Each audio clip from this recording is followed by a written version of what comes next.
በስመ አብ ወወልድ ወመንፈስ ቅዱስ አሐዱ አምላክ አሜን። ስብሐት ለእግዚአብሔር ኪያነ ዘፈጠረ ከመ ናምልኮ እንሰግድለት ዘንድ እናመልከው ዘንድ እንገዛለት ዘንድ እናመሰግነው ዘንድ የፈጠረን አምላካችን እግዚአብሔር የተመሰገነ ይሁን። ስብሐት ለማርያም እመ አምላክ እግዝእትነ ወመድኃኒትነ መድኃኒታችን መመኪያችን ለምትሆን ለእናታችን ለንጽሕት ቅድስት ድንግል ማርያም የጸጋ ምስጋና ለእርሷ ይሁን። ስብሐት ለመስቀለ ክርስቶስ ዕፀ መድኃኒት ኃይልነ ወፀወንነ ኃይላችን አምባችን መጠጊያችን ጋሻችን ለሚሆን በቀራንዮ ለተተከለ መድኃኒት ለሚባል ለክርስቶስ መስቀልም የጸጋ ምስጋና ለእርሱ ይሁን። ክቡር አባታችን ሊቀ ጠበብት የኔታ ፍቅረ ማርያም፣ ክቡር መላከ ብርሃናት ቀሲስ ተሾመ፣ ክቡር ወንድማችን ሊቀ ዲያቆናት ዘማሪ የባነ ብርሃን ግርማ፣ ክቡራን የእግዚአብሔር ልጆች ሁላችሁም በልዑል እግዚአብሔር ስም እንደምን ዋላችሁ? እንደምን ሰነበታችሁ? አምላካችን እግዚአብሔር በዚህ ዕለት በዚህ ሰዓት በዚህ ቅዱስ ቦታ ተገኝተን ቅዱስና ሕያው ዘላለማዊ የሆነውን ቃሉን እንድንሰማ ስለፈቀደልን ስሙ ለዘላለም የከበረና የተመሰገነ ይሁን። የሊቃውንት አምላክ የምስጢር ባለቤት የቅዱሳን ፈጣሪ አባቶቻችን አምላክ እግዚአብሔር በመካከላችን ተገኝቶ ምስጢርን ጥበብን እንዲገልጥልን የእርሱ ቅዱስ ፈቃድ ይሆንልን። በቅድሚያ ያው ጥሪውን አክብራችሁ ቦታችሁን አክብራችሁ በዚህ ስለተገኛችሁ ለሁላችሁም እግዚአብሔር ጸጋና በረከት ያድልልን። ምናልባት ያው ሁላችሁም ላትሆኑ ትችላላችሁ፣ ግን የተወሰናችሁ ሰዎች ካስታወሳችሁ ያው ወደዛ አገልግሎት ሲሄድ በጸሎት አስቡኝ ብያችሁ ነበር። እንግዲህ አስባችሁም ይሁን አይሁን እናንተና እግዚአብሔር ታውቃላችሁ። ግን ጸሎታችሁ ግን እንደረዳኝ አምናለሁ። በጥሩ ሰዓት በጥሩ ሁኔታ በጥሩ የአገልግሎት ጊዜ ነበርኩኝ። ለዚህም እግዚአብሔር የተመሰገነ ይሁን።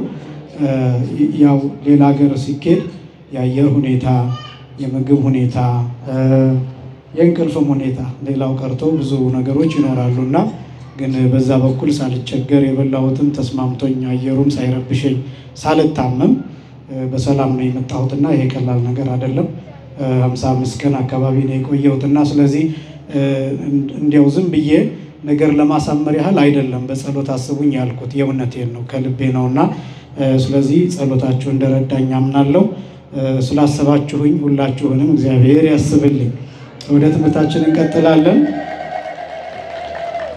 የጀመርነው ርዕስም ያው ጸሎት የሚል ስለሆነ ክፍል አንድንና ክፍል ሁለትን ተመልክተናል። በአጋጣሚ በጾመ ፍልሰታ በነሐሴ ማለት ነው የመጀመሪያው ሱባኤና ሁለተኛው ሱባኤ መግቢያ ላይ አንደኛ ከጸሎት ጋር ተገናኝቶ ሱባኤ ምን እንደሆነ እሱን ተመልክተናል። ሁለተኛ ደግሞ ጸሎት ምን ማለት እንደሆነ እሱን አይተን ከዚያ ለዚህ እንግዲህ ቀጠሮ ይዘን ነው የተለያየ። እግዚአብሔር ለቀጠሮ ካበቃን ትምህርታችንን ነው በቀጥታ መጀመር ያለብን። ያው ብዙ ሰው ስላልሰማ ስላልተነገረ በተለይ እሑድ ጠዋት መነገር ነበረበት፣ አልተነገረም። ስለዚህ የሰማችሁት እንግዲህ መጣችኋል። ስለዚህ ትምህርታችንን በቀጠሯችን መሰረት እንቀጥላለን ማለት ነው። ጸሎትን በተመለከተ እንግዲህ በጣም ጥቂት ነገሮችን ብቻ ክለሳ ላድርግና ወደ ዛሬው ዋና ክፍል እንመጣለን።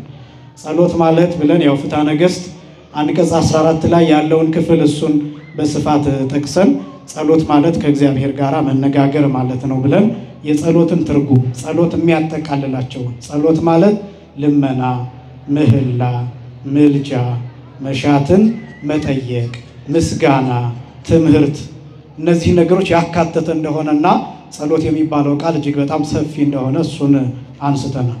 ከዚያ ቀጥሎ ጸሎትን በአራት ከፍለን አይተናል። የመጀመሪያው ጸሎት የግል ጸሎት፣ ሁለተኛ የጉባኤ ወይም ደግሞ የማህበር ወይም ደግሞ የህብረት ወይም ደግሞ የአንድነት ወይም የስብስብ ጸሎት ተብሎ ሁለተኛውን ክፍል ይህንን ተመልክተናል። ሶስተኛ ክፍል ደግሞ ጸሎተ ተዘክሮ የሚባለው የማሰብ ጸሎት፣ በህሊና የሚታሰብ በልቡና የሚታሰብ በአእምሮ የሚታሰብ ስለ ሙታን የሚደረግ ወይም ደግሞ ከአጠገባችን ስለሌሉ ሰዎች የሚጸለይ ጸሎት ጸሎተ ተዘክሮ የማሰብ ጸሎት እንደሚባል ይህንን ተመልክተናል። አራተኛ የማዕድ ጸሎት ብለን አራተኛውን ክፍልም ተመልክተናል። የማዕድ ጸሎት ማለት አጠቃላይ ስለሚበላ፣ ስለሚጠጣ፣ ስለሚወሰድ ወደ አፍ ስለሚገባው ነገር በሙሉ ስለ እያንዳንዱ የምናደርገው ጸሎት አጭር ሊሆን ይችላል፣ ረጅም ሊሆን ይችላል። ያን የምናደርገው ጸሎት የማዕድ ጸሎት እንደሚባል እሱን በስፋት ተመልክተናል። ከዚያ ቀጥሎ ደግሞ ስርዓተ ጸሎትን አይተናል። 10 ክፍሎች አሉት። የስርዓተ ጸሎት የሚባለው ስርዓተ ጸሎት ማለት የጸሎት ስርዓት ማለት ነው። ከዝግጅቱ ጀምሮ ከመጀመሪያው ጀምሮ ለምሳሌ የመጀመሪያው የጸሎት ዝግጅት የሚባለው ቀዊም ማለት መቆም ማለት ነው። ከዛ ቀጥሎ ደግሞ መታጠቅ፣ ወገብን መታጠቅ። እነዚህ ሁለት ነገሮች ስንናገር አሁን ለምሳሌ መቆም የማይችሉ ሰዎች፣ የታመሙ ሰዎች፣ አልጋ ላይ ያሉ ሰዎች፣ ዊልቸር ላይ ያሉ ሰዎች፣ በክራንች የሚሄዱ ሰዎች፣ በህመም ያሉ ሰዎች መቆም የማይችሉ በወገብ በተለያየ ምክንያት የሚሉትን ሐሳቦች ሁሉ ታስታውሱ እንደሆነ የነበራችሁ እነዚህን ሁሉ አንስተናል። መቆም የሚባለው በአካል መቆም የሚችል ሰው በአካል መቆም፣ ነገር ግን በአካል መቆም የማይችል ሰው ህመምተኛ ከሆነ ባለበት በተኛበት መቆም ይቻላል። እንደዛ መቆም የሚባለው ይሄ በሁለት እግር ቀጥ ብሎ መቆምን ብቻ የሚያመለክት አይደለም። ብቻ ነው ያልኩት። ቀጥ ብሎ በእግር መቆምን፣ በሁለት እግር መቆምን፣ ተስተካክሎ መቆምን ብቻ የሚመለከት ሳይሆን በልብ መጽናትን፣ በህሊና መቆምን፣ አይምሮን መሰብሰብ፣ በእግዚአብሔር ፊት መሆንን ማሰብ፣ ይሄ ነገር መቆም ተብሎ ይጠራል። ሁለተኛው ደግሞ ቀኒት የሚባለው ነው። ቀኒት ማለት መታጠቅ ማለት ነው። ይህን ለምሳሌ ጌታ ሲያስተምር በሉቃስ ወንጌል ምዕራፍ 12 ቁጥር 35 ላይ ወይኩን ቀኖተ ሐቄክሙ ወህትወ ማኅተዊክሙ፣ ወገባችሁ የታጠቀ መብራታችሁም የበራ ይሁን ይላል።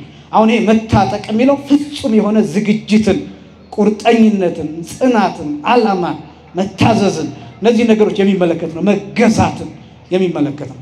ስለዚህ የመጀመሪያው መቆም፣ ሁለተኛው ደግሞ መታጠቅ የሚል እነዚህን ሁለት ነገሮችን ተመልክተናል። ሶስተኛ መይጠገጽ መንገለ ምስራቅ፣ ፊትን ወደ ምስራቅ መመለስ። ይሄን ያልነው አሁን ወደ ምስራቅ መመለስ ሲባል ቤተክርስቲያን በሌለበት ቦታ፣ ቅዱሳት ስዕላት በሌሉበት ቦታ፣ በምድረ በዳ፣ በበረሃ፣ በጫካ፣ በሌላ ስፍራ ከሆነ አንድ ሰው ሊጸልይ ሲል ፊቱን ወደ ምስራቅ መመለስ አለበት። ምስራቅ የፀሐይ መውጫ ነው። ስለዚህ ፀሐይ የእግዚአብሔር ምሳሌ ስለሆነ የብርሃን መውጫ ስለሆነ ብርሃን ክርስቶስን ብርሃን እግዚአብሔርን ለማሰብ ፊታችንን ወደ ምስራቅ እናዞራለን። ምዕራብ ደግሞ ማህደረ ዲያብሎስ የዲያብሎስ ማደሪያ ተብሎ በዚያ ምሳሌ ይገለጣልና ስለዚህ ፊታችንን ወደ ምስራቅ የምናዞረው ወደ እግዚአብሔር መመለሳችንን ለማጠየቅ ነው። ነገር ግን ቤተክርስቲያን ካለ ፊታችን ወደ ቤተክርስቲያን ወደ መቅደሱ፣ ቤተክርስቲያን ውጪ ከሆነ ቅዱሳት ስዕላት ካሉ በቤታችን ከሆንን ወደ ቅዱሳት ስዕላት ፊታችንን አዙረን እንጸልያለን ማለት ነው። ለማዕድ ከሆነ የምንጸልየው ወደ ማዕዱ ዞረን እንጸልያለን ማለት ነው። ጸሎተ ሙታን ጸሎተ ፍትሐት ከሆነ ጸሎቱ የሚደረገው ወደ አስከሬኑ ወይም ደግሞ መቃብር ወዳለበት ስፍራ ፊታችንን እንዞራለን ማለት ነው። ስለዚህ በዚህ መልኩ ጸሎት ይከናወናል።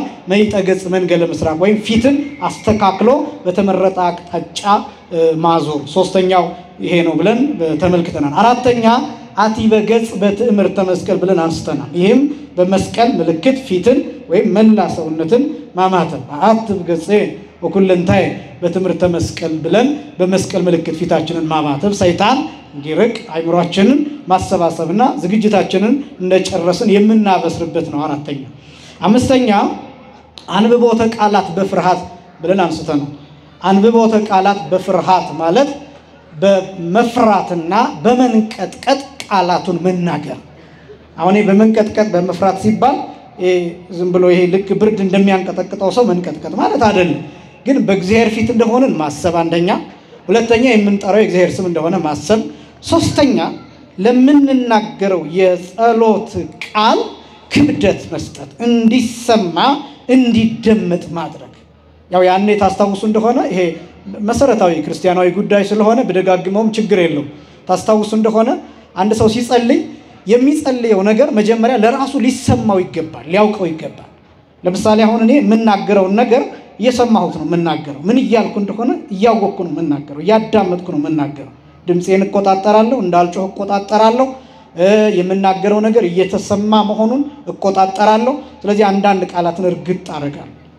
ስለዚህ ለእናንተ እንዲሰማችሁ እኔ የራሴን መስማት አለብኝ። መጀመሪያ ጸሎት እንደዛ የሚጸልይ ሰው ዝም ብሎ ማነብነብ ሳይሆን ጥርት አድርጎ ለይት አድርጎ እርግጥ አድርጎ የሚጠብቀውን አጥብቆ ሚላላውን አላልቶ ጥርት ባለ መልኩ ሰውነቱን እየገዛው እንደ እሳት ነበልባል ግዘፍ እየነሳ ከአንደበት ሲወጣ መታወቅ አለበት። ጸሎት የሚባለው እሱ ዝም ብሎ አባታችን ወይ ስማቸው ተሰብስበናል ብሎ ከእስራኤልን አጣው እንደሱ አይባል።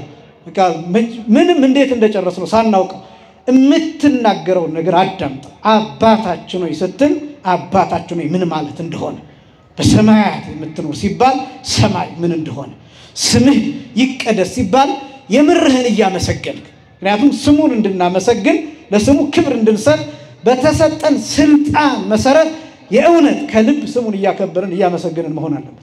ስለዚህ አንብቦተ ቃላት በፍርሃት የሚባለው ይሄ ነው። ዳዊት ስንደግም እንደዛው ፍካሬ ዘጻድቃን ወዘኃጥአን መዝሙር ዘዳዊት ሃሌሉያ ብፁዕ ብእሲ ዘይሆረ በምክረ ረሲያ ይህን በደንብ እየለዩ ቢቻል ትርጉሙ እየገባ እያወቀ ነው እየተረዳ ነው በቃሉ እየተነካ እየተመሰጠን እየተቃጠልን መሆን አለበት እንጂ ዝም ብሎ የምንጸልየው ጸሎት በልምድ መሆን የለበትም። አንድ ሰው 150ውን ዳዊት እንዲሁ ዝም ብሎ እያነበነበ ከሚጨርሰው 10ሩን መዝሙር በተመስጦ በጽሞና ቢጸልየው ክብር ያገኝበታል። እንደዚህ ስላችሁ 150 ዳዊት አጸልየው አይደለም ይሄ ለዓለም አበራታታት ሳይሆን ግን ምናደርገው ጸሎት እየገባን እየተረዳነው መሆን ስላለበት አንብቦተ ቃላት በፍርሃት የሚባል ይሄ እየገባን እየተረዳን። ሌላው ስድስተኛ አስተብርኮ ሰጊድ ብለን አንስተናል። አስተብርኮ ማለት መንበርከክ፣ ሰጊድ ማለት መስገድ ማለት ነው። መንበርከክ ሲባል ለምሳሌ በቃላችን የያዝነው ጸሎት ካለ ተንበርከከን እጃችንን ዘርግተን እንጸልየው እንችላለን። ለምሳሌ አባታችን ሆይ ስንል ለሚቻል ግድ አይደለም ለሚችል ሰው። ከዛ ሰጊድ ደግሞ ሲባል እነዚህን በሶስት ክፍሎች ከፍዬ እሱንም ተናግሬያለሁ። አንደኛው አስተብርኮ ራሱ ሰጊድ ይባላል መንበርከክ። ሁለተኛው ደግሞ ከወገብ ጎንበስ ማለት ስግደት ይባላል።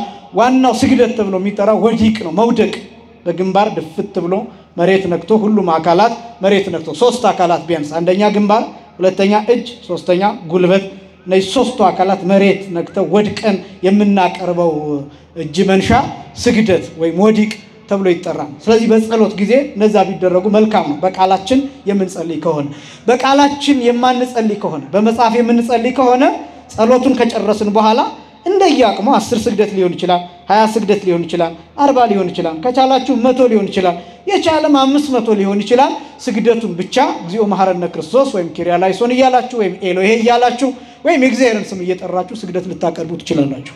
ስግደት አንዱ የጸሎት ክፍል ስለሆነ ስለዚህ ስድስተኛ አስተብርኮ ሰጊድ አንዱ የጸሎት ዝግጅት ነው። ሌላው ሰባተኛ አንስኦተ አእዳው ወይም ሰፊሃ አእዳው ወይም ሰፊሃ እጅን መዘርጋት ወይም እጅን ማንሳት እነዚህን አንስተናል። ይሄኛው እንግዲህ እጅን ማንሳት ሲባል ምናልባት ብዙዎቻችሁ በጸሎት መጽሐፍ ስለምትጸልዩ ልትቸገሩ ትችላላችሁ ለመዘርጋት። ግን አንድ ቃል አለ መተርጉማኑ ያስቀመጡት ለእመይትክ ሰፊሃ እዴከ ጽፎ ለህሊናከ እጅህን መዘርጋት ባትችል ህሊናህን ዘርጋው ይላል። እጅ የሚባለው ይሄ የሥጋ እጅ ብቻ አይደለም። የህሊና እጅም እጅ ይባላል። ልብ እጅ አለው፣ አይምሮ እጅ አለው፣ አንጎላችን እጅ አለው። ደው ይሄ የሚንቀሳቀሰው ከውጭ የምናየው ብቻ አይደለም። ልብ የራሱ የሆነ የሚዘረጉ ህዋሳት አሉ፣ ረቂቃን ህዋሳት አሉና ስለዚህ እጅን መዘርጋት ባትችል ህሊናህን ዘርጋው ይላሉ። በቃላቸው የሚጸልዩ ሰዎች ግን ለምሳሌ አባታችን ሆይ በቃላችን ስንጸልይ እጃችንን ዘርግተን መጸለይ እንዳለብን ይናገራል ፍትሐ ነገሥት 7ኛ። 8ኛ አንቃዕዶ አዕይንት አይኖቻችን ወደ ላይ ቀና ማድረግ። ይህንንም ጌታ ራሱ ነው ያስተማረው። ለምሳሌ ህብስት አበርክቶ 5ቱን እንጀራ እና 2ቱን ዓሣ አበርክቶ 5000 ሰው ሲያጠግብ 12 መሶብ ትርፍራፊ ሲነሳ ጌታ ወአንሳ አዕይንቲሁ አንቃዕዶ ላዕለ ሰማይ አይኖቹን አንስቶ ወደ ላይ ወደ ሰማይ ቀና ብሎ ጸለየ ነው የሚለው። ብዙ ቦታ እንደዚህ የጸለየባቸው ጊዜያት አሉ። አልዓዛርን ለማስነሳት እንደዚሁ ጸልዩዋን ወደ ሰማይ ቀና ብሏል።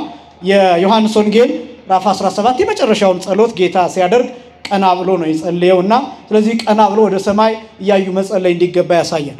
ለምንድን ነው ወደ ሰማይ ቀና ብለን? አሁን አንዳንድ የሚጨፍኑ ሰዎችን ልታዩ ትችላላችሁ። የሚጨፍኑት ብዙ ሰዎች ለምን እንደሆነ ታውቃላችሁ? ሌሎች ከኛ ሃይማኖት ውጪ ያሉ ሰዎች አይናቸውን ይጨፍናሉ። የሚጨፍኑበት ምክንያት ለምን መሰላችሁ? አንደኛ ሰማይ ማየት አይችሉም፣ ሁለተኛ ደግሞ ትኩረታቸውን መሰብሰብ አይችሉም፣ ሶስተኛ ስዕል የላቸው ቅዱሳት ስዕላት የሏቸው። ስለዚህ አይናቸውን የሚያሳርፉበት የለም። አሁን እኔና እናንተ እንጸልይ ብንል ከፊት ለፊታችን የቅዱስ ጊዮርጊስ ስዕል አለ። ወደ ቅዱስ ጊዮርጊስ ስዕል ፊታችንን አዙረን እንጸልያለን። ቤተክርስቲያን ብንገባስ መቅደሱ ላይ በፊት ለፊት የጌታችን ስዕለ ስቅለት አለ። መከራውን እያሰብን እንጸልያለን። ይሄ የሌለው ሰውስ አይኑን የሚያሳርፍበት የለም፣ አይኑ ይንከራተታል። ስለዚህ አማራጭ ያለው ምኑን ይጨፍንና መከራውን ያያል። ምን እያደረገ ነው? አይኑን ጨፍኖ አይምሮ ውስጥ ስዕል እየፈጠረ ነው። ስዕል ኢሜጅ እየፈጠረ ነው።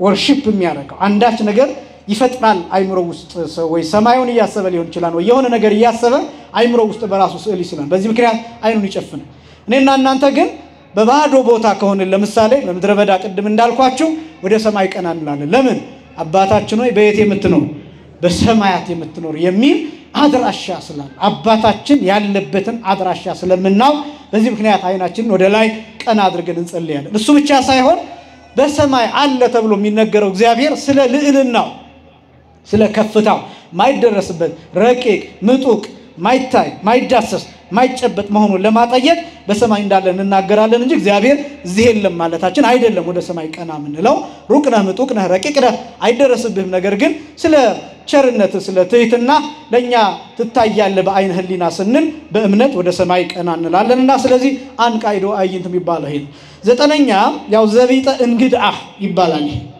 ይሄ በተለይ ስለ ኃጢያታችን በመናቀርብበት በመናለቅስበት ጊዜ ዘቢጠ እንግድአ ማለት ደረትን መድቃት ማለት ነው ደረትን መድቃት ማለት ነው በተለይ አንድ ሰው ስለ ኃጢያቱ ሲያለቅስ ሲጸጸት በዚያ ጊዜ ደረቱን እየደቃ አምላኬ ሆይ ማረኝ አላበጀው ይቅር በለኝ እኔም ማረባው በልቤ ክፉ ነገር አስቤያለሁ እንዲህ ተበቅያለሁ እንዲህ አይነት ኃጢያት ሰርቻለሁ ማረኝ ይቅር በለኝ ይያሉ እየደቁ ከምን የመጣ ነው ደረትን መድቃት ቢባል ጌታ ሊሰቀል በሚወሰድበት ጊዜ ከፊትና ከኋላ እየተጎተተ በሚወድቅበት ጊዜ ደረታቸውን እየደቁ ያለቅሱ የነበሩ ሴቶች ነበሩ የኢየሩሳሌም ሴቶችና እነዚህ ሴቶች ወዮ አላበጀንም ስለ ኃጢያታችን እንዲህ ጌታችን ሞተ ተጎተተ ይያሉ ያለቅሱ ስለነበረ እኛም የክርስቶስን መከራ እያሰብን ደረታችንን እንደቃለን ስለ ኃጢያታችንም ራሳችንን እየመታን ራሳችንን እየገሰጽን ሰውነታችንን እየገሰጽን ስጋችንን እየገሰጽን ኃጢያታችንን እያስታወስን በእግዚአብሔር ፊት እንቆማለን ዘጠነኛው ዘቢጠ እንግድአ ወይም ደረትን መድቃት መምታት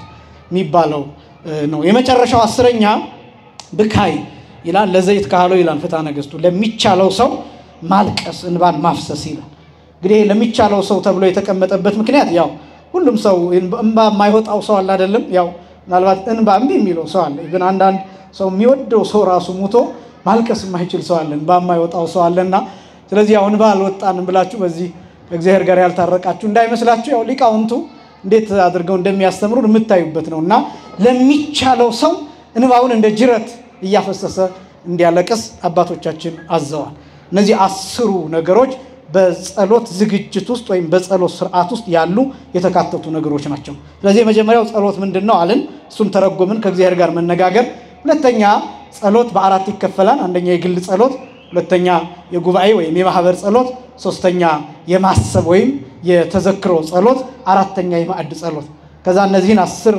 የጸሎት ሥርዓታትን እነሱን አየን የጸሎት ቅደም ተከተል በጣም ጥቂት ነገሮችን እሱን አሳይቼ ለዛሬ ምናልባት ጊዜው ካልበቃን ይሄንን እንጨርሳለን የጸሎት ቅደም ተከተል አሁን የጸሎት ቅደም ተከተል ሲባል ከምን ጀምሮ ምን እንጸልያለን የሚለውን አይደለም ያው አባቶቻችን ያስቀመጡት የጸሎት ሥርዓት አለ ጸሎት በዋናነት በሁለት ክፍል ይከፈላል አንደኛው የቃል ጸሎትና ሁለተኛው የመጽሐፍ ጸሎት አንደኛው የምን ጸሎት አልኳችሁ የቃል ጸሎት ሁለተኛ የመጽሐፍ ጸሎት የቃል ጸሎት የሚባለው በቃል የሚባል ሁለተኛው የመጽሐፍ ጸሎት የሚባለው በመጽሐፍ የሚደገም የቃል ጸሎት የሚባለው ማንኛውም ሰው ያው እንደ አባቶቻችን ሥርዓት በርግጥ ይሄ እናንተ ላትችሉ ትችላላችሁ የግዴታ የሆነው ለዲያቆናት በቤተክርስቲያን አገልግሎት ከዲቁና ጀምሮ እስከ ከፍተኛው ድረስ ላሉ አገልጋዮች ግዴታ የሆነው ጸሎት የዘወትር ጸሎት አለ እንደምታውቁት በቃል የሚያዝ ነው ከዛ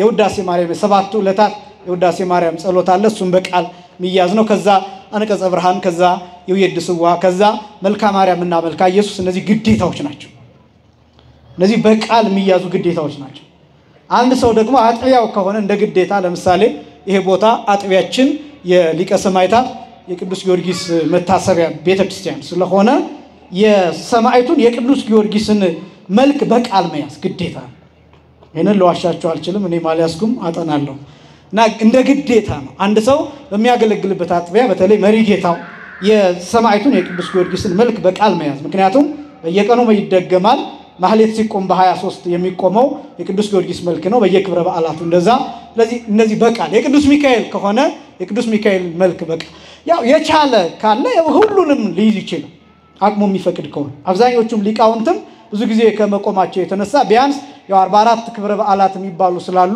ያው ጎንደር ውስጥ እንደምታውቁት 44 ታቦታት አሉ። እነዚህ 44 ታቦታት እያንዳንዳቸው መልኮች አሏቸው። እነዚህ 44ቱም ታቦታት ክብረ በዓላት አሏቸው፣ ወርሃዊ፣ ዓመታዊ።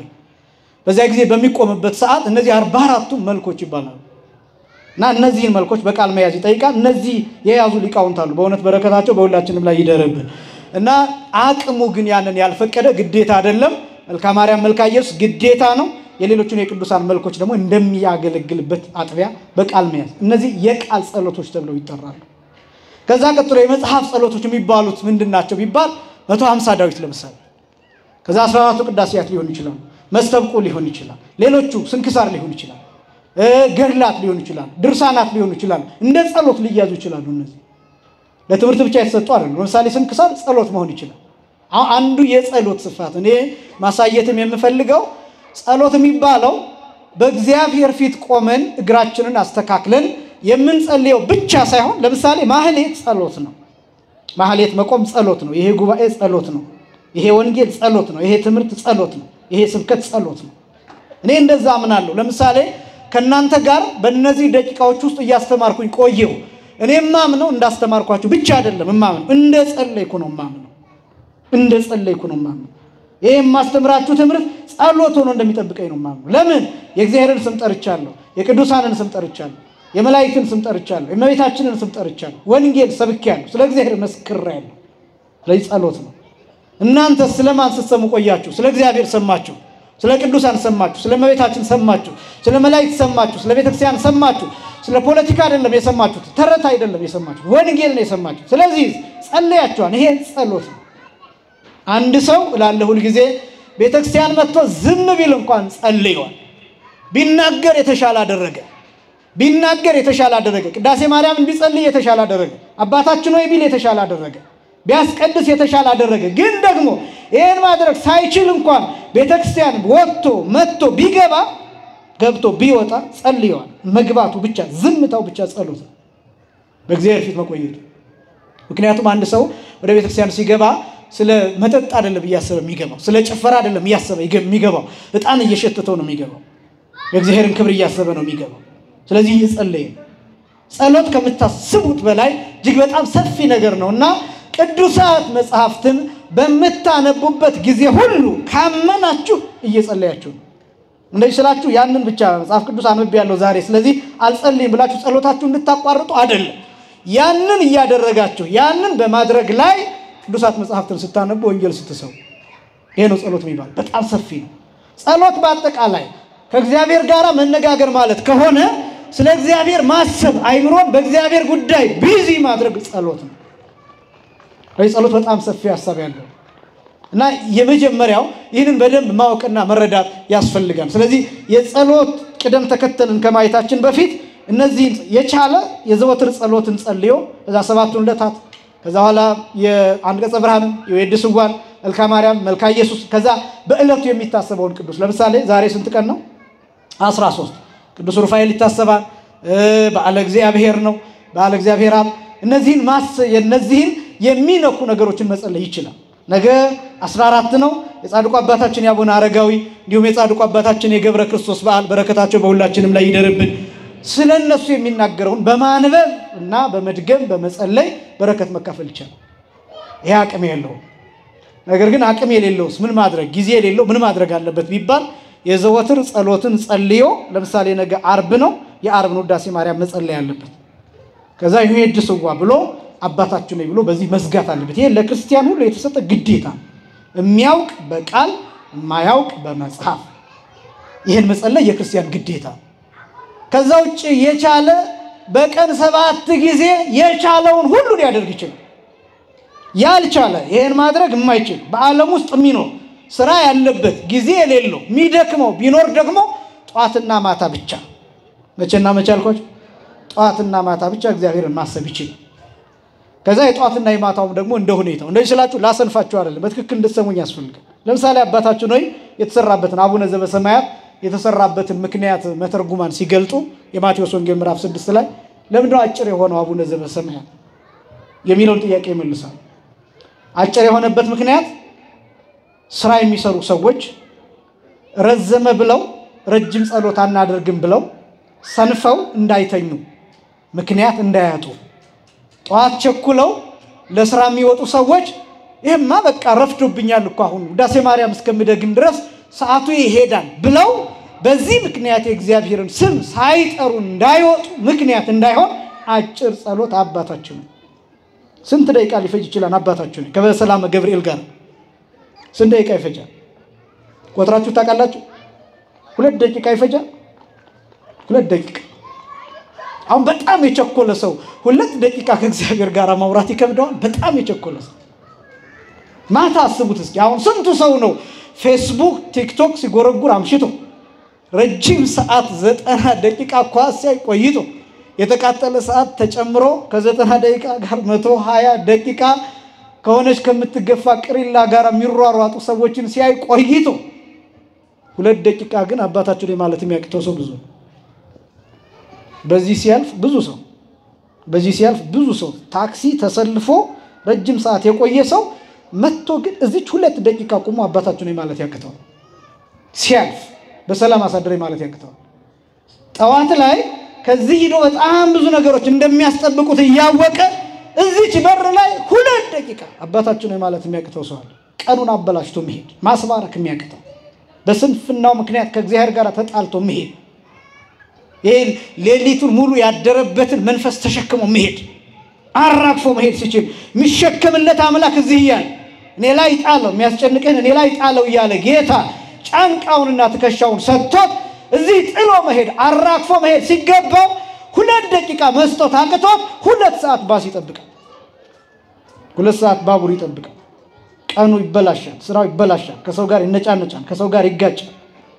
ደብሮት ሙሉ ቀኑን ያዛጋ ይውላል ተስፋ እየቆረጠ ይውላል እና አንዳንድ ነገሮቻችን እግዚአብሔር የሰጠን ነገር ማድረግ እድሎቹን መጠቀም ስላልቻለን እንዳይስላችሁ እንዳልኳችሁ አባታችን ብቻ ያላችሁ ሌሎችን ጸሎቶች እንድትተዋቸው አይደለም ግን እግዚአብሔር እስከዚህ ድረስ ወርዶ ለኛ የሰራልን ስርዓት ይሄ ስለዚህ እነዚህን ጸሎቶች መጸለይ ግዴታ ነው ያንኳን ባይሆን አባታችን ነው የሚለውን መጸለይ ይሄ ሳይሆን ደግሞ ቢቀርስ ወደ መጨረሻው እድል ብንሄድ መስሪያ ቤት ሆነ መጸለይ ይችላል ቢሮ ውስጥ ሆነ መጸለይ ይችላል መኪና ውስጥ ሆነ መጸለይ ይችላል ረስተው ብትወጣስ ረስተነው ብንወጣስ ቢረሳበት ጊዜ አለ ጸሎቱን ረስተነው ተጣጥፈን ወተን የሆነ ሰዓት ላይ ትዝ ቢልስ መኪናህን ዳራስ ይዘህ ወይም ደግሞ በእግር ከሆነ የምትሄደው የሆነ ቦታ ይዘህ አባታችን ወይ ብለህ በህሊና እሱን ጨርሰህ ወደ ስራ ሄድ በደረስክበት ቦታ ትዝ ባለህ ቦታ በየትኛውም ስፍራ ምግብ ከመብላት በፊት ጸሎቱ ትዝ ቢልህ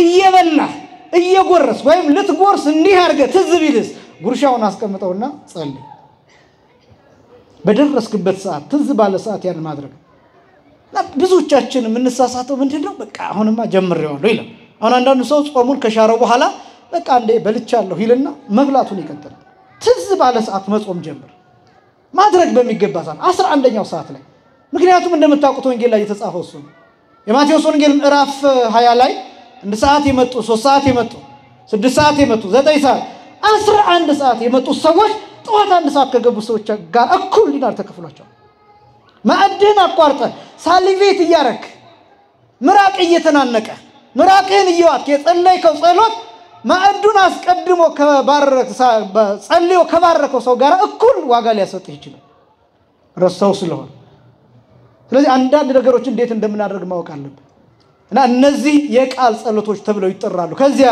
የሚችል የመጽሐፍ ጸሎቶችን በመጽሐፍ የመጽሐፍ ቅዱስ አንድ ምዕራፍ መዝለቅ ጸሎት ነው ብዙ ሰው ይሄ አይመስለው አንድ ምዕራፍ የመጽሐፍ ቅዱስ የትኛውም ክፍል መጽሐፈ ነገሥትም ይሁን ኦሪት ዘፍጥረትም ይሁን ኦሪት ዘጸአትም ይሁን ዘዳግምም ይሁን ቅዱስ ጳውሎስ መልእክት ራዕየ ዮሐንስም ይሁን አንድ ምዕራፍ ማንበብ በየትኛውም ጊዜ እሱ ጸሎት ነው ሞባይል ላይ ሊሆን ይችላል መጽሐፍ ቅዱስ ራሱ ሊሆን ይችላል አንድ ምዕራፍ ማንበብ ጸሎት ነው ስለዚህ የጸሎትን ስፋት በደንብ ማወቅ ይገባል ቅደም ተከተሉስ ምንድነው በተለይ ደግሞ ለጸሎት ስንቆም ማድረግ ያለብን ምንድነው የመጀመሪያው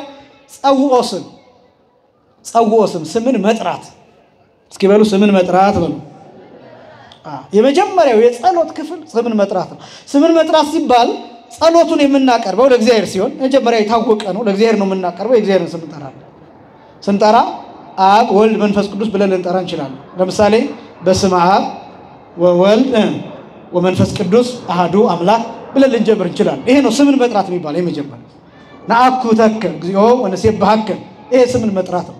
አባታችን ሆይ ብሎ መጸለይ ስምን መጥራት ነው። አባታችን ሆይ የሚለው ምክንያቱም አባታችን እግዚአብሔርን እየጠራን ስለሆነ ጸሎት ሃይማኖት ስንል እንደዛ ቅዱስ ቅዱስ ስንል እንደዛ እሰግድ ለአብ ወወልድ ወመንፈስ ቅዱስ አሐተ ስግደት እንደዛ ስብሐት ለአብ ስብሐት ለወልድ ስብሐት ለመንፈስ ቅዱስ እያልን ስንናገር ስም እየጠራን ሰላም ለኪ ዘንሰግድ ንብለኪ ማርያም እምነን አስተበቁአኪ ስንል ስም እየጠራን ታቢዮ ነፍሴ ለእግዚአብሔር እያልን ስንጸልይ ስም እየጠራን ከዛ ፈቀድ እግዚ ብለን ስንጀምር ስም እየጠራን አክሊለ ምህክነ እያልን ስንሄድ ስም እየጠራን ይሄ ጸውኦ ስም ይባላል። ስምን መጥራት ይባላል። ለምንድን ነው ስም መጥራት የሚያስፈልገው? መጀመሪያ ቢባል ስሙ ላይ ኃይል ስላለ ስሙ ውስጥ ኃይል ስላለ የማን ስም ውስጥ? የእግዚአብሔር ስም ውስጥ ምን አይነት ኃይል? አምላካዊ ኃይል። የእመቤታችን ስም ውስጥ ያለው ኃይልስ ምን አይነት ኃይል ነው? የጸጋ ኃይል፣ የአምላክነት ኃይል አይደለም። የጸጋ ኃይል፣ የጸጋ ክብር ኃይል፣ የጸጋ በረከት ኃይል የእመቤታችን ስም ነው። የቅዱሳን የመላእክት የሰማዕታት ስማቸው ላይ ምን አለ? የጸጋ ኃይል እንደየተሰጣቸው መጠን። ስለዚህ አስቀድመን ስማቸውን እንጠራለን። አይ እንዲህ የሚል ጥያቄ ሊነሳ ይችላል። ጸሎት መጸለይ ማለት ከእግዚአብሔር ጋር መነጋገር ነው። ከማን ጋር መነጋገር? ከእግዚአብሔር ጋር መነጋገር ነው ከተባለ ከቅዱሳን ጋር መነጋገር ለምን አስፈልገ? የሚል ጥያቄ ሊነሳ ይችላል። ከእግዚአብሔር ጋር መነጋገር ማለት ከእግዚአብሔር ከሆኑት ጋር መነጋገር ማለት ህብረት ነው። የብቻ የሚባል ነገር የለም። ከእግዚአብሔር ጋር የሚነጋገር ሰው የእግዚአብሔር የሆኑትን ሰዎች እንደየደረጃቸው በየተራ ያናገራቸው። በነገራችን ላይ ቅዱሳንን በጸሎታችን ውስጥ የምንጠራበት ምክንያት ቅዱሳን አልሞቱም፣ ሕያዋን ናቸው። በስጋ ቢሞቱ እንኳን በነፍስ ሕያዋን ናቸው። ሕያዋን ናቸው ደግሞ ሲባል ሲኦል ውስጥ አይደለም ያሉት፣ ገነት ውስጥ ናቸው። ይሄ ብቻም አይደለም፣ በኋላ በትንሣኤ ዘጉባኤ ነፍሳቸውን ከስጋቸው ጋር አዋህዶ ያስነሳቸው። ያን ህይወት እናስባለን፣ ያ የዘላለም ህይወት እናስባለን። ስለዚህ ራሱ ጌታ የተናገረው ቃል አለ። የማቴዎስ ወንጌል ምዕራፍ 22 ከቁጥር 30 ጀምሮ እንደምታውቁት እነዚህ ሰዱቃውያን የጠየቁትን ጥያቄ አስመልክቶ የመለሰው መልስ አለ። ጌታ ኢኮነኪ አምላከ ሙታን አለ አምላከ ሕያዋን። ጌታ የሙታን አምላክ አይደለም። የምን አምላክ ነው? የሕያዋን አምላክ። ልብ በሉ። ራሱ ጌታ ምን እንዳለ ታውቃላችሁ? እግዚአብሔር የአብርሃም አምላክ ነው፣ የይስሐቅ አምላክ ነው፣ የያዕቆብ አምላክ ነው። አብርሃም ሙታን አልሞተም፣ ይስሐቅስ ሙታን አልሞተም፣ ያዕቆብስ በስጋ ሙታን አልሞተም። በነፍስ ግን ምንድን ናቸው? ሕያዋን ናቸው። እና እግዚአብሔር ራሱ የአብርሃም አምላክ ነኝ ብሎ አብርሃምን ጠርቶ ይስሐቅን ጠርቶ ያዕቆብን ጠርቶ ስጋቸው ገና መቃብር ውስጥ እንደበሰበሰ እንደተልከሰከሰ ሆኖ እያለ የና አብርሃም አምላክ ነኝ እነሱም ሕያዋን ናቸው ብሎ ከተናገረ ቅዱሳንን ሞተዋል ብዬ የምናገረው እኔ ምንድን ነኝ? ገና ለመረዳት ህይወት ምን እንደሆነ ደረጃ። ይሄ ብቻም አይደለም። በሉቃስ ወንጌል ምዕራፍ 16 ላይ የተጻፈው አልዓዛር ጋር በተገናኘ ያለው የተጻፈው ክፍል ነዌ ጋር ሲነጋገር የነበረው አብርሃም በሲኦል ውስጥ በእግዚአብሔር እጅ እንደ ድንኳን ሆናላቸው እግዚአብሔር እጅ በክብር ውስጥ ሆኖ ነዌን ሲያናግረው ነበር። ሕያው እንደሆነ ማሳያ በአብርሃም እቅፍ። እንዲያውም አብርሃም ሙቷል በስጋ እቅፉ ግን መጠጊያ ሆኖ ነው የተገለጠው በመጽሐፍ ቅዱስ። መጠጊያ አልዓዛር ሞተ፣ መላእክት መጥተው ነፍሱን ወደ አብርሃም እቅፍ ወሰዷት ነው የሚለው። ነዌንስ ሞተ፣ ከዛስ ተቀበረ ነው የሚለው። ከዛስ በሲኦል በስቃይና በመከራ ውስጥ ነበር ነው። ስለዚህ ሕያዋን ናቸው። ስለ ቅዱስ ጳውሎስ ብትጠየቅ እኔ መልሴ ምንድን ነው? በስጋ ሞቷል፣ በነፍስ ግን ሕያው ነው። ሕያው ከሆነ ይሰማኛል፣ ስለዚህ በጸሎት አናግረዋለሁ። ቅዱስ ጊዮርጊስ በስጋ ሞቷል፣ በነፍስ ግን ሕያው ነው። ስለዚህ ሕያው ከሆነ አናግረዋለሁ። ለምን? ቅዱስ ጊዮርጊስ በነፍስ ሙቷን የሚል ከሆነ እግዚአብሔርን የሙታን አምላክ ብዬ እየተናገርኩ እና አንዳንድ ነገሮችን እንዴት መረዳት እንዳለብን ማስተዋል አለባቸው። ቅዱሳንን የምንጠራቸው ለዛ ቅዱሳን ሕያዋን ናቸው። በዚህ ምክንያት በጸሎታችን እንጠራቸዋለን። ግን እንዲህ ሲባል ቅደም ተከተሉን በመጠበቅ እግዚአብሔርን አድርግልን ብለን ነው የምንለምነው። ቅዱሳንንስ አስደርጉልን ብለን ነው የምንለምናቸው። እግዚአብሔርን ስጠን ብለን ነው የምንለምነው። ቅዱሳንንስ አሰጡን ብለን ነው የምንለምናቸው።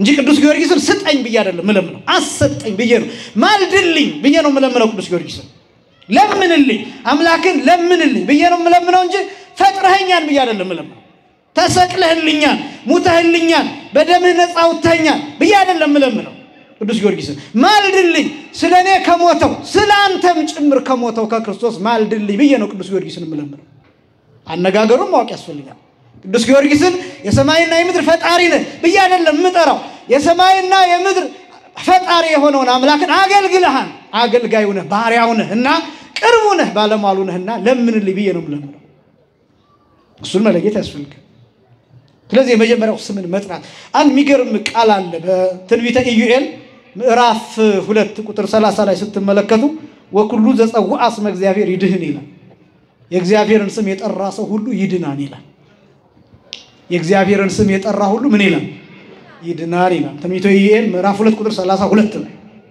እንግዲህ ልብ በሉ የእግዚአብሔርን ስም የጠራ በማመን ማለት ነው በማመን ባለማመን ከሆነ የእግዚአብሔርን ስም በከንቱ መጥራት ተብሎ ነው የሚገለጠው የእግዚአብሔርን ስም በከንቱ መጥራት ምን እንደሚል ታውቃላችሁ መጽሐፍ ኦሪት ዘጸአት ምዕራፍ 20 ከቁጥር 7 ጀምሮ ስትመለከቱ የእግዚአብሔርን ስም በከንቱ አትጥራ ይልና እግዚአብሔር ስሙን በከንቱ የሚጠራውን ሰው ከበደሉ አያነጻውም ይላል እደግመዋለሁ የእግዚአብሔርን ስም በከንቱ አትጥራ ይልና እግዚአብሔር ስሙን በከንቱ የሚጠራውን ሰው ከበደል አያነጻውም ይላል የእግዚአብሔርን ስም በከንቱ መጥራት ምን ማለት እንደሆነ ታውቃላችሁ በሐሰት መማል በውሸት መማል የእግዚአብሔር ስም ላይ መሳለቅ የእግዚአብሔር ስም ላይ መቀለድ የእግዚአብሔር ስም ላይ መዘባበል የእግዚአብሔርን ስም ማቃለል ዝቅ ማድረግ እንደዛ አሁን በየሚዲያው የምትሰሙት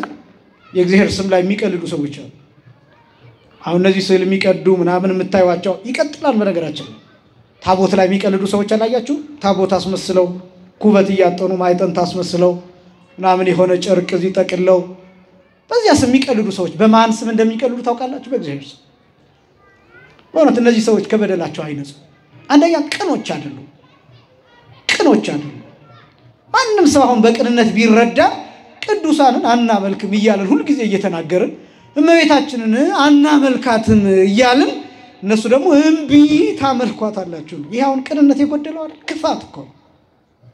ክፋት ነው ጠማማነት እንዲህ አይነቱን ሰው እግዚአብሔር በደሉን አያነጻው ለምን እንደሆነ ታውቃላችሁ የእግዚአብሔር ስም ላይ እየቀለደ የኢየሱስን ስም እየጠራ የጌታን ስም እየጠራ እኔ ጌታ ነኝ ይያለ በሐሰት ግን ቤተክርስቲያኒቷ ማትለውን ትምህርት ማትናገረውን ነገር ማታደርገውን ስራ ማትፈጽመውን ስራ በውሸት እየተመዘዘ የሚናገር ሰው ይሄ የእግዚአብሔር ስም ላይ የሚቀልድ ነው ከበደሉ አይነጻም በእውነት ከበደሉ አይነጻም ነው ለምሳሌ ለእናንተ ዝም በያሰተኛ መረጃ ብነግራችሁ አሁን እግዚአብሔር ይቅር አይለኝም የማን ነው ለምሳሌ ዝም ብሎ የሆነ ሃይማኖት ጠርቼ የሆነ ሃይማኖት እኮ እዚህ ቦታ እንዲህ እኮ ይደረጋል እንደዚህ እኮ ይፈጸማል በየ በውሸት ለእናንተ ብነግራችሁ ኃጢያት ነው ይሄ የኦርቶዶክስ ጠበቃ መሆን አይደለም እንዲያውም የኦርቶዶክስ ጠላት መሆን ነው የእግዚአብሔር ወዳጅ መሆን አይደለም የእግዚአብሔር ጠላት መሆን ነው ለምን ሐሰትን እግዚአብሔር ይጠላል የሐሰት አባት ዲያብሎስ ነው የውሸት አባት ዲያብሎስ እና ብዙ ሰዎች ያልተረዱታል ስምን መጥራት የመጀመሪያው በጸሎት ላይ ስምን መጥራት እግዚአብሔርን መጥራት ሁለተኛው አኮቴት ነው የጸሎት ቅደም ተከተል የመጀመሪያው ስምን መጥራት ለምሳሌ አባታችን ሆይ ብለን ስንጠራ አባታችን ሆይ አለን ስም ጠራን ከዛ በየት የምትኖር አለን በሰማይ ስም ጠራን አድራሻ ተናገረ ስም መጥራት ማለት እሱ ምክንያቱም ጸሎቱን ለማን እንደምንጸልይ ማሳወቅ ስላለበት ለምሳሌ አሁን ቅዱስ ሚካኤል ብትሉ ቅዱስ ገብርኤል አቤት አይላችሁ ምክንያቱም ስሙ አይደለም ቅዱስ ሚካኤል ቅዱስ ገብርኤል ብትሉ ቅዱስ ሚካኤል አቤት አይላችሁ ለምሳሌ የኔን ስም ብትጠሩ የኔታ ፍቅረ ማርያም አቤት አይሏችሁ ወይ መቀሲስ ተሾመ አቤት አይሏችሁ ምክንያቱም የሳቸው ስም አይደለም እና የምንጠራው ውክልናው የስም ውክልና ቀላል ነገር አይደለም ለምሳሌ እግዚአብሔር በተለያየ ጊዜ ስሙን የገለጠባቸው ጊዜያት አሉ ለምሳሌ ሙሴን ታስታውሱ እንደሆነ ሲጠራው ማን ነው ስምህ ብሎ ነው የጠየቀው ሙሴ እግዚአብሔር ራሱ ከቁጥቋጦ ውስጥ ሆነ ሲጠራው ማን ነው ስምህ አለ ስሜ ምን ይሰራልሃል አለ ለማንኛውም ሄደህ የምትነግራቸው ያህዌህ እንደምባል ንገራቸው ያለ የነበረ የሚኖር ብለህ ንገራቸው ነው ያለው ለምንድን ነው ሙሴ ስሙን የጠየቀው ውክልና ያስፈልጋል ወደ ተላከበት ሲሄድ እስራኤል ማን ላከህ ብለው ሲጠይቁት ማን እንደላከው መናገር አለበት። ከዛስ እግዚአብሔር መለያውን ሲገልጥ እኔ የአብርሃም የይስሐቅ የያዕቆብ አምላክ ነኝ። ይሄ ብቻም አይደለም ያዕቆብ ስሙን ጠይቆታል። ኦሪት ዘፍጥረት ምዕራፍ 32 ላይ እንደተገለጠው ስምህን ንገረኝ ብሎ ጠይቆታል። ለምንድን ነው ስሙን የፈለገው? ስም ውስጥ ኃይል አለ፣ ስም ውስጥ ውክልና አለ። ስም ሲጠራ ለምሳሌ አሁን ነቃጥበ ብትሉ ከራስ ጠጉሬ እስከ እግር ጥፍሬ ድረስ ያለው አካል መልስ ይሰጣል። አንደበቴ ብቻ አይደለም አቤት የሚለው አንደበቴ ብቻ አይደለም ህዋሳቴ በሙሉ መልስ ይሰጣል። ከእናንተ መካከል የሆነ ስም ብጠራ ስሙ የሆነ ሰው ይደነግጣል። ለዛ ነው ስም ያለው ምንድነው ይባላል? ሞኝ ነው ይባላል። ሞኝ ሆኖ አይደለም እኮ ግን ልክ ስሙ ሲጠራ ድንግጥ። አንድ ቦታ የገጠመኝ ልንገራችሁ። አንድ ሊቀ ጳጳስ ልንሸኝ አንድ ቦታ ሄደን ከአዲስ አበባ ውጭ እና ይሄ የቅኔ የአገልግሎት ምናምን ነበርና በአጋጣሚ እኔ ተዘጋጅቻለሁ። ያው ተነግሮኛን ቅኔ እንዳረግ አውደ ምሕረት ላይ እኔም ተዘጋጅቻለሁ። ሌላ ሰውም በእኔ ስም መጋቢ ሐዲስ ነቃጥበብ የሚባል ሰውም ተዘጋጅቷልና ከዛ ፕሮግራም መሪው አሁን ቅኔውን የሚያቀርቡልን መጋቢ ሐዲስ ነቃጥበብ ሲል እኔም ተነሳው ያ ሰውዬም ተነሳ። ሁለታችንም ተነሳን እና ወይ በአባታችን ያኛው መጋቢ ሐዲስ ነቃጥበብ አባቡ ይባላሉ። አሁን የደብረ ብርሃን የሰሜን ሸዋ ሀገረ ስብከት ስራ አስኪያጅ ናቸው። በጣም የተማሩ ናቸው። እና እሳቸውም ተነሱ። እኔም መጋቢ ሐዲስ ነቃጥበብ የሚለው ስሜ ነው ብዬ ተነሳው። ተፋጠጥን ማለት ይሄ ቅኔ የሚባለው ነገር ደግሞ በጠባዩ ተዘጋጅታችሁበት ስትሄዱ የሚፈላ ነገር ነው እና ትግስት ጊዜ መስጠት የሚፈልግ ነገር አይደለም እውነት ለመናገርና እኔ ማለት ያው ትህትና የሚባለው ነገር አለ። እሳቸው ይቅደው የሚባለው በዛ ሰዓት ግን እሱ ትዝ አይላችሁ እና እሳቸውም አፈጠጡ። እኔም ከዛ ፕሮግራም መሪው ደግሞ እኔ ለእሳቸው ነው ስጥ የተባልኩት እኔም ማቀው እሳቸውን ነው ለእርሱ አልተነገረኝም ለእኔ ማለት ነው እንደዛ ያለኝ። አይ እንግዲህ አንተ እንደዛ ካልክ እኔ በጉልበት ብዬ ዝም ብዬ ጀመርኩኝ ማለት ነው። ከዛ በኋላ ከኋላ ያለው ሰው ያጅብ የለ ሰው ስጠው ማለት ጀመረ። ተሰጠኝ። እኔ ቀድሜ ራሴን ያው የተጫንኩትን አውርጄ ከዛ በኋላ እንደገና ወደዛኛው ሰው ተሄደና ያን ያው መጋቢ ሐዲስ ነቃጥበብ ከፍ ያለው ተብሎ ቢሆን ኖሮ እኔ ልነሳ ነበር። መጋቢ ሐዲስ ነቃጥበብ አባቡ ተብሎ ቢሆን ኖሮ እሳቸው ይነሱ ነበር። አያችሁ ስም ውክልናን ይፈልጋል። ስለዚህ ስም መጥራት የሚያስፈልገው ጸሎቱን ወደ ማን ለማን እንደምናቀርበው ስለሚያስፈልግ ነው። ሁለተኛው አኮቴት ማለት ምስጋና ማለት ነው። ምስጋና በጸሎት ላይ በጣም ጥንቃቄ ማድረግ ያለባችሁ አስቀድማችሁ ማመስገን አለባችሁ። መቆም ስለቻላችሁ፣ ጊዜውን ስላገኛችሁ፣ አንደበት ስለሰጣችሁ፣ ሙሉ አካል ስላላችሁ፣ ጤነኞች ስለሆናችሁ፣ ክርስቲያኖች ስለሆናችሁ አስቀድማችሁ ማመስገን አለባችሁ። ለምሳሌ አባታችን ሆይ በሰማያት የምትኖር ካለን በኋላ ምንድነው? ስምህ ይቀደስ። ይሄ ምስጋና። በነገራችን ላይ ሁሉ ጊዜ ላለው አባታችን ሆይ የሚለው ጸሎት ብቻ አይደለም፣ የጸሎት መለኪያ ነው። የጸሎት ፎርማሊቲ ምን ማሟላት እንዳለበት የሚያሳይ ጸሎት ብቻ አይደለም። ለምሳሌ ጌታ ራሱ ሲናገር እናንተ ግን ስትጸልዩ እንዲህ ብላችሁ ጸልዩ ነው እንጂ ይህን ብቻ ጸልዩ አይደለም የሚለው። በጣም ብዙ ሰው መጽሐፍ ቅዱስን ስላልተረዱት ብዙ ወንድሞቻችን በእውነት እግዚአብሔር ማስተዋሉን ያድላቸው ሌላ ጸሎት አያስፈልግም የሚሏችሁ ለዛ። ለምን? አንደኛ እነሱ አብዛኞቹ ሰነፎች ናቸው እውነት ለመናገር። ሁለተኛ ደግሞ ሰነፎች ብቻ ሳይሆን በደንብ አያነቡትም። አሁን ጌታ እንዲህ ብላችሁ ጸልዩ እንጂ የሚለው ይህንን ጸልዩ አይደለም።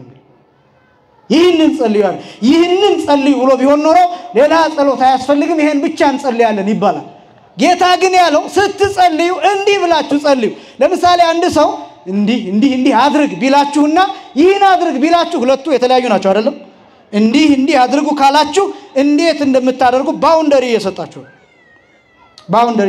ቅጽ እየሰጣችሁ ድንበር እየሰጣችሁ መስመር ሲስተም እያሳያችሁ አንተ ይሄን እንዲህ አድርገህ ስራ ይሄን ስራ ከተባላችሁ ስፔሲፊክ የሆነ ታስክ ነው የተሰጣችሁ። ስለዚህ አንተ ትሰራላችሁ። እንዲህ አድርጉ ከተባላችሁ ግን ሌላ በጣም ሰፊ ነው። ስለዚህ ጌታ የሚለው እንዲህ ብላችሁ ጸልዩ አባታችን ሆይ በሉ። ያ ማለት ስም ጥሩ በየት እንዳለው በሰማይ መኖሬን ልዕልናዬን ርቀቴን ምጥቀቴን ይሄን ወቁ። ከዛ ስሜን አመስግኑ። ከዛ ደግሞ ምን ብላችሁ መለመን እንዳለባችሁ አስቀድማችሁ ስለምን መጸለይ እንዳለባችሁ። ለምሳሌ መንግስት ትምጣ። አሁን ይሄ መንግስት ትምጣ የሚለው ቃል መንግስትን መውረስን የሚያሳይ እንጂ መንግስት ትምጣ ቃል በቃል ማለትን ብቻ የሚያሳይ አይደለም። ቃል በቃል ማለትም ብቻ እንዲህ ልል እችላለሁ። ለምሳሌ መንግስት ትምጣ በሚለው ቦታ ጌታ ሆይ ወደ መንግስተ ሰማያት እንድገባ ፈቃድ ይሁንልኝ ልል እችላለሁ። ለመንግስተ ሰማያት አብቃኝ፣ መንግስተ ሰማያትን አውርሰኝ፣ ክብርህን እንዳይርዳኝ፣ ወደ ጌትነትህ ጥራኝ፣ ለጌትነትህ አብቃኝ፣ በጌትነትህ እንዳይህ አድርገኝ። ፈያታዊ ዘይማን አይቶ እንደለመነ እኔንም እንደ ፈያታዊ ዘይማን መንግስትን ግለጥልኝ አሳየኝ ብዬ ልለምን እችላለሁ። ግን በአንድ ቃል ሲገለጥ ምን ትምጣ ማለት ነው? መንግስት ትምጣ ማለት ይሄ ነው። እንዲህ ብላችሁ ጸልዩ ማለት እንደሱ እንደዚህ ስላችሁ አባታችሁን አትበሉ ማለት አይደለም። ይሄን መጸለይ እንዳለ ሆኖ ግን እንዴት እንደምንጸልይ እንጂ የተነገረ ይሄን ብቻ ጸልዩ ሚል አይደለም። ስለዚህ የመጀመሪያው ምስጋና፣ የመጀመሪያው ስም መጥራት፣ ከዛ ቀጥሎ ማመስገን፣ ከልመናው ቀድሞ ማመስገን አኮቴት የሚባለው እሱ አኮቴት። ሶስተኛ ሐሲሰ ርስተ መንግስተ ሰማያት ርስትን መፈለግ። የመጀመሪያው ስም መጥራት አልኳችሁ። ሁለተኛው አኮቴት ወይ ምስጋና ማቅረብ፣ ስምህ ይቀደስ ብሎ ማቅረብ። ስምህ ይቀደስ የሚለው ስምህ ይቀደስ ማለት ብቻ አይደለም። በፊትህ እንድቆም ስለረዳኸኝ አመሰግንሃለሁ ማለት ይገባል። ጤናዬን ስለሰጠኸኝ አመሰግንሃለሁ ማለት ይገባል። እና በጣም ብዙ የምናመሰግንባቸው ነገሮች ደግሞ አሉ። ክርስቲያን ደርሶ በእግዚአብሔር ፊት ቆሞ እባክህ እንጀራ ስጠኝ፣ እባክህ ትዳር ስጠኝ፣ እባክህ ስራ ስጠኝ፣ እባክህ ጤና ስጠኝ አይልም። ነውር ነው፣ ነውር ነው። መጀመሪያ ማመስገን። ይሄ ብቻ አይደለም። ይሄ ምስጋና የሚባለው ነገር በነገራችን ላይ ለእግዚአብሔር ብቻ አይደለም፣ ለሰዎች ራሱ ማመስገን ልመዱ፣ ማመስገን ልመዱ። በውለታ ለዋላላችሁ ሰው ምስጋና ምርቃት ስጡ። ለሚያስተምራችሁ ሰው ምስጋና ስጡ። ቃለ ሕይወት ያሰማልን በሉ። ለሚዘምርላችሁ ሰው ዝማሬ መላእክት ያሰማልን በሉ። በመንገድ ለሚያስቀድማችሁ ሰው አመሰግናለሁ በሉ። እግዚአብሔር ይባርክህ በሉ። እነዚህ ጥሩ ቃላትን መናገር ልመዱ። በጣም ብዙ ነገሮች አሁን አይምሯችንን የጎዱት ሚዲያው ላይ የምናየው ነገር አብዛኛው ክፉ ክፉ እንከን እንከን እንከን እንከን፣ ቂም፣ በቀል፣ ጥላቻ፣ ትችት ትችት ትችት፣ ስድብ፣ በቃ በሁሉም ላይ እነዛ ነገሮች ምን እያደረጉ እንደመጡ ታውቃላችሁ? ይሄ ጨለምተኛ እያደረገ እና በጣም እንደው እንደ ክርስቲያን እንዲህ አይነት ይሄ ብቻም አይደለም። እንዳልኳችሁ ስም መጥራት ሲባል እንኳን የእግዚአብሔርን ስም መጥራት ይቅርና እንኳን የመላእክትን ስም መጥራት ይቅርና እንኳን የእመቤታችን የጻድቃን የሰማዕታት ስም ይቅርና በዚህ ዓለም ላይ የምታውቁትን ጥሩ ደግ ሰው ስም መጥራት ራሱ ጥሩ ነው። ከሐሜት አሁን ብዙ ሰው የሚያደርገው ደስ የሚለው ቡና እየጠጣ ሰው ሲታማለት ነው ደስ የሚል። ገሊት እኮ እንዲህ ሆና ነው አሉ፣ መኪናውን እኮ የገዛቸው ከገሌ ጋር እንደዚህ ሆና ነው አሉ፣ በትዳሯ እኮ እንደዚህ ናት አሉ፣ ልጆቹ እኮ እንደዚህ ነው አሉ፣ ልጁ እኮ የሷ እኮ አይደለም አሉ። እንደዚህ ብሎ በየቤተሰቡ ገብቶ የሚፈተፍት ማለት ሰው አለ። እንደዚህ ነገሮች ብትተዋቸውስ ከነጭራሹ ከአይምሯችሁ ቢወጣስ፣ ስለ መጥፎ ነገር ማውራት ቢቀርስ ብትቀንሱስ፣ ስንትም ይወራ እያለ ለምን የመጽሐፍ ቅዱስ ክፍል አንስተን የሙሴን ታሪክ ማናወራበት? ለምን የአብርሃምን ታሪክ በገባልክ ማናወራበት? ለምን የነ ይስሐቅን ታሪክ በገባልክ የነ ሳራን ታሪክ በገባልክ ማናወራበት? የነ ቅዱስ ጳውሎስን መልእክት በገባልክ ማናወራበት? ለምንድን ነው ውቅያኖስን የሚያክል ምስጢር እያለ እዚህ ሰፈር ውስጥ ማድ ቤት ሰው መኝታ ቤት ውስጥ አልጋ ድረስ እየገባን ምናማው? ይሄ ቆሻሻ ነገር ነው። በጣም ቆሻሻ አይምሮን የሚያቆሽሽ ነገር። በጣም ብዙ አሁን አብዛኛው ስራ ፈት ይሆንና መጥቶ ቤተክርስቲያን ውስጥ ራሱ አገልጋዩን በየግሉ የእያንዳንዱን አገልጋይ ታሪክ ሁሉ እያበጠረ እያንጠረጠረ የሚያወራ ሰው በጣም ብዙ ነው። ቄስ ገሌ እንዲህ ናቸው አሉ፣ ዲያቆን ገሌ እንደዚህ ናቸው አሉ፣ ሰባኪው እንደዚህ ነው አሉ፣ ጸሐፊው እንደዚህ ነው አሉ፣ አለቃው እንደዚህ ነው አሉ፣ ንገሌ እንደዚህ ናቸው አሉ። ጎበዝ ምንድን ነው የሚጠቅማችሁ? ይሄ ምንድን ነው የሚጠቅመው ለክርስቲያን? ምንድን ነው የሚጠቅመው ለአንድ ኦርቶዶክሳዊ? ይሄ ራሱን የቻለ የራሱ ክፍል አለው። እንደዚህ ሲባል እኛ እንደፈለግን ቤተክርስቲያኗ ላይ እንሆናለን ማለት አይደለም። የሚመለከተው ክፍል ግን አለ። ሁልጊዜ ጥፋት ካለ ችግር ካለ አይመለከታችሁም ማለት አይደለም።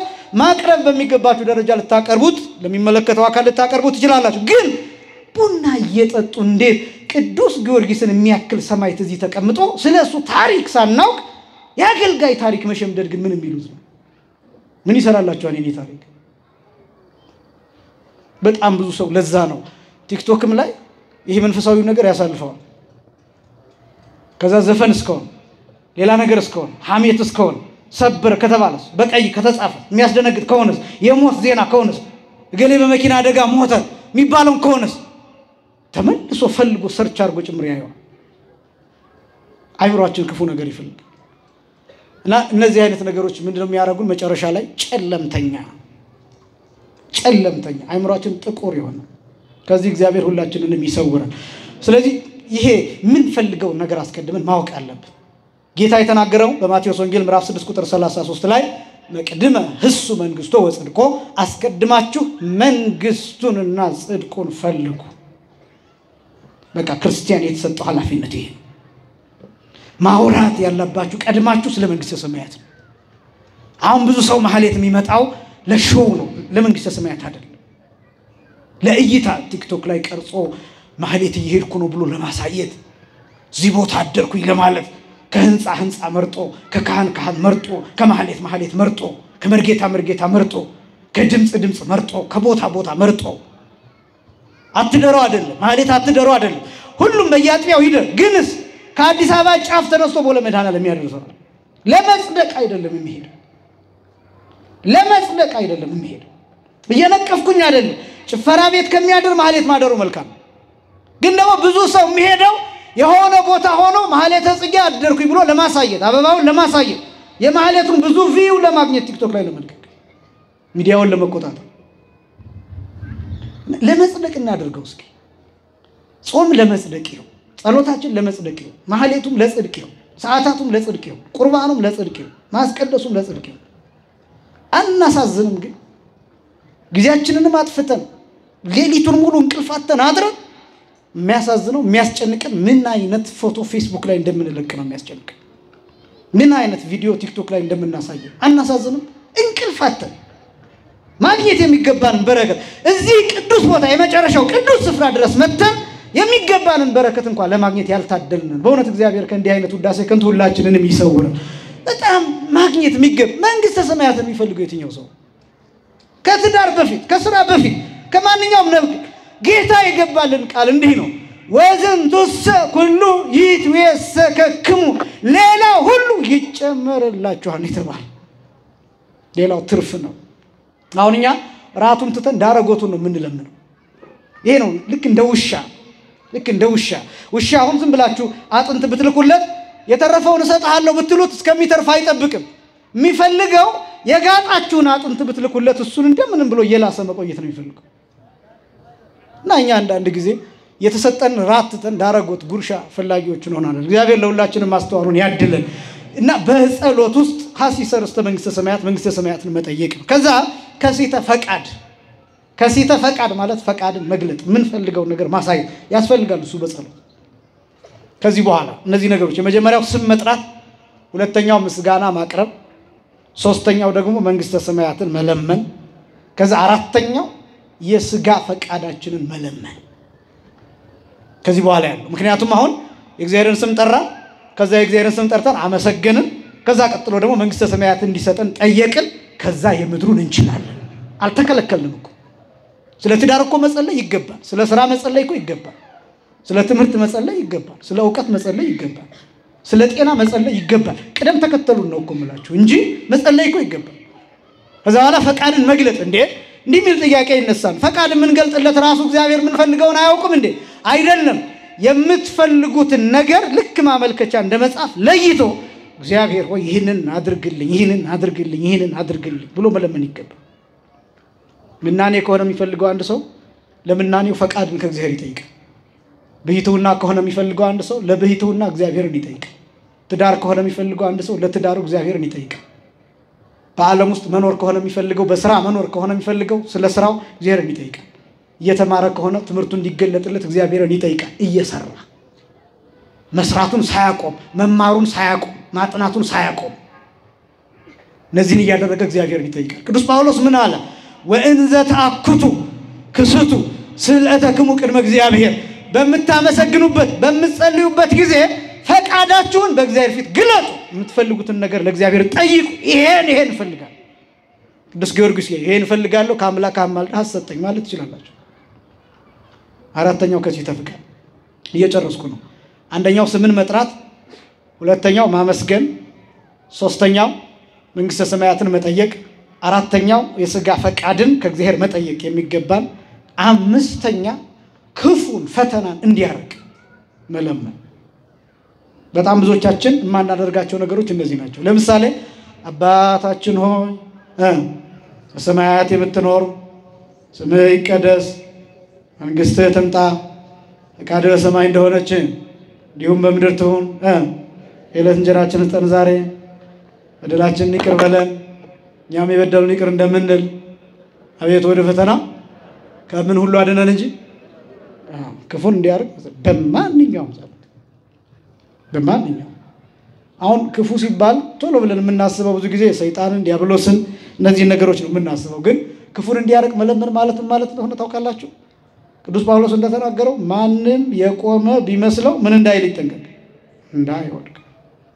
እሱ ክፉ ነው። ከቆሙ በኋላ መውደቅ ክፉ ነው። ካመኑ በኋላ መካድ ክፉ ነው። ከገቡ በኋላ ወደ ኃጢአት መመለስ ክፉ ነው። አንድን ኃጢአት ደጋግሞ እየሰሩ ከዛ ደግሞ ጭራሽ ከዛ መላቀቅ አለመቻል ክፉ ነው። ከቤተ ክርስቲያን መራቅ ክፉ ነው። ከማስቀደስ መራቅ ክፉ ነው። ከስጋው ደግሞ ተመልሶ እንደገና ልክ እንደ ውሻ ወደ ትፋት መመለስ ክፉ ነው። ስለዚህ በጣም ብዙ ክፉ ነገሮች አሉ እና እነዚህን ክፎቹን እንዲያርቃቸው፣ ከዚህ ክፉ እንዲጠብቀን፣ ከመካድ እንዲጠብቀን። እንዲያውም ክፉ የሚለው የኛ ሊቃው ሲገልጥ የመጀመሪያው ክህደት ወደ ክህደት አታግባን እባክህ፣ ለክህደት ምክንያት ከሚሆኑ ነገሮች አንተ ጠብቀን እባክህ ብሎ መለመን፣ መጸለይ፣ ማልቀስ ይገባል። መመካት አይደለም። በጣም ብዙ ሰው እኔ ኦርቶዶክስ ስለሆንኩኝ ስለተመረጥኩኝ እንዲህ እያለ የሚናገር የሚመካስ የሚመጻደቅ ሰው የሚገበዝ ሰው አለ። ጥንቃቄ ይፈልጋል። ኦርቶዶክስ ስለሆንክ ብቻ ትድናለህ ማለት አይደለም። ኦርቶዶክሳዊነት ምን እንደሆነ መረዳት ነው። ንስሐ ስለገባህ ብቻም ትድናለህ ማለትም አይደለም። ነገ ምን እንደምንሆን አታውቀው። ዛሬ ስለቆረብክ ብቻ ትድናለህ ማለትም አይደለም። ነገ ምን እንደምትሆን ወዴት እንደምትሄድ አታውቀው። ክፉ የሚባለው ሰው ለዚህ ክፉን እንዲያርቅ ከክፉ እንዲያርቀን መለመን። የመጨረሻው ጸሎትን ማሳረግ። ጸሎት ሲያርግ ያው በአባቶቻችን ስርዓት በጸሎት ሃይማኖት ያርጋል። ይሄንን ታውቃላችሁ?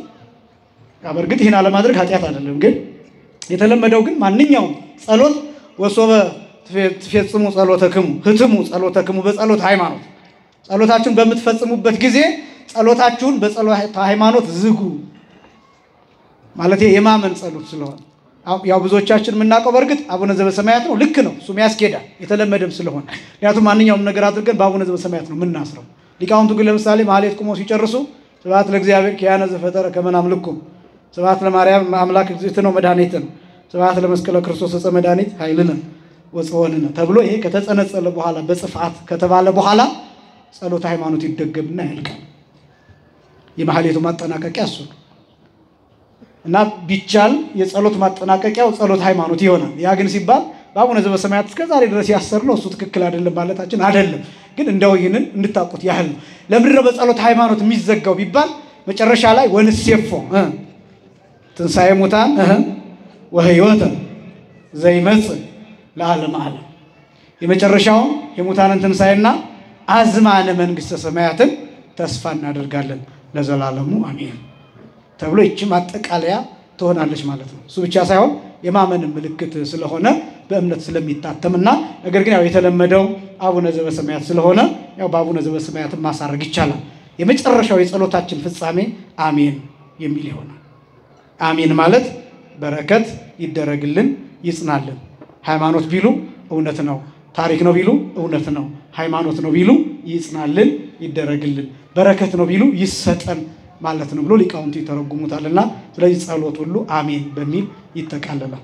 ስለዚህ የጸሎት ቅደም ተከተሎች የመጀመሪያው ስም መጥራት ነው፣ ሁለተኛው ማመስገን ነው፣ ሶስተኛው መንግሥተ ሰማያትን መለመን ነው፣ አራተኛ ከስጋ ጋር የሚያስፈልጉን መልካም ነገሮችን መጠየቅ ነው፣ አምስተኛ ክፉን እንዲያረቅልን መለመን ነው፣ የመጨረሻው ጸሎቱን አሜን በሚል ማሳረግ ነው ማለት ነው። ጸሎታችንን እንዲቀበልልን የአምላካችን ቅዱስ ፈቃድ ይሆንልን። በሚቀጥለው ጊዜ ያው ሳምንት አብይ ጉባኤ ነው እንደምታውቁት፣ ከሮብ ጀምሮ ከ19 ጀምሮ እስከ 23 ድረስ እስከ እሑድ ታላቁ ጉባኤ አለ። በዚያ የሚጋበዙ መምህራን እንግዶች አሉ፣ እነሱ የሚሸፍኑት ይሆናል። ከኔ ጋር ምናልባት አንድ ቀን ልንገናኝ እንችላለን በዛ ጊዜ ውስጥ። ከዛ በኋላ ባለው ጊዜ ተነጋግረን የምንጨርሰው የጸሎት ክፍል ጸሎታችን ምላሽ የማያገኝባቸው ምክንያቶች ምንድናቸው የሚሉ እነዚህን ወደፊት የምናይ ይሆናል። ጸሎታችን ምላሽ የማያገኝባቸው ምክንያቶች ምንድናቸው የሚሉትን አይተን ስለ ጸሎት ያለንን ክፍል እናጠናቅቃለን ማለት ነው። ስላስተማረን የአባቶቻችን አምላክ እግዚአብሔር የተመሰገነ ይሁን። የሳምንት ሰዎች ይበለን። ወስብሐት ለእግዚአብሔር።